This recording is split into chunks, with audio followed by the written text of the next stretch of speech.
Thousands of Israelis watched a giant TV screen in what has come to be known as Hostage Square in Tel Aviv, waiting nervously to see the release of 3 female hostages from Hamas custody to the Red Cross and then to the Israeli army.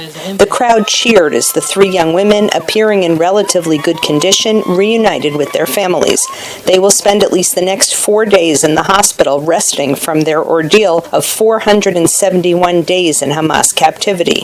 One of the hostages, Emily Damari, who is a joint British-Israeli citizen, said in a statement that she is the happiest person in the world to be free. Amit Susana is a former hostage who was released in the only other ceasefire deal last November. She is from the same Kfar Aza kibbutz as 2 of the newly freed hostages. At a Hostage Square rally the night before, she thanked U.S. Presidents Biden and Trump for their mediation in reaching a deal. Your leadership and commitment have been instrumental in reaching this crucial step. However, we urge you to continue your efforts in ensuring the completion of the second phase of the deal.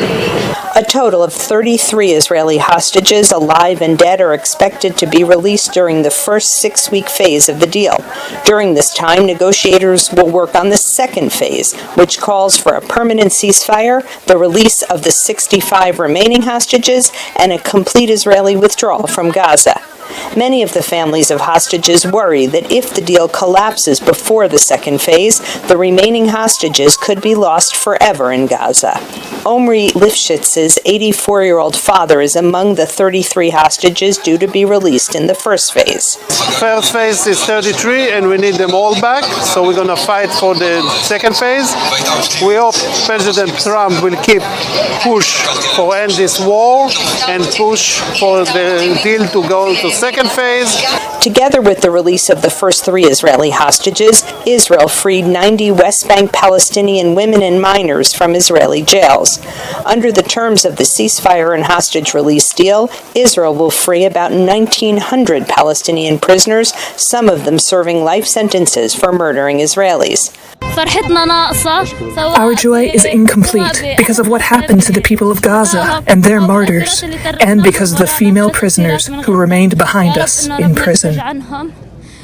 Analysts caution that there is still a long way to go before the war officially ends and all hostages are freed.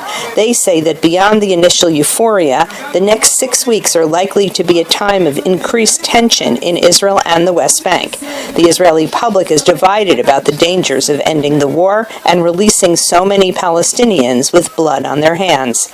Linda Gradstein, VOA News, Tel Aviv.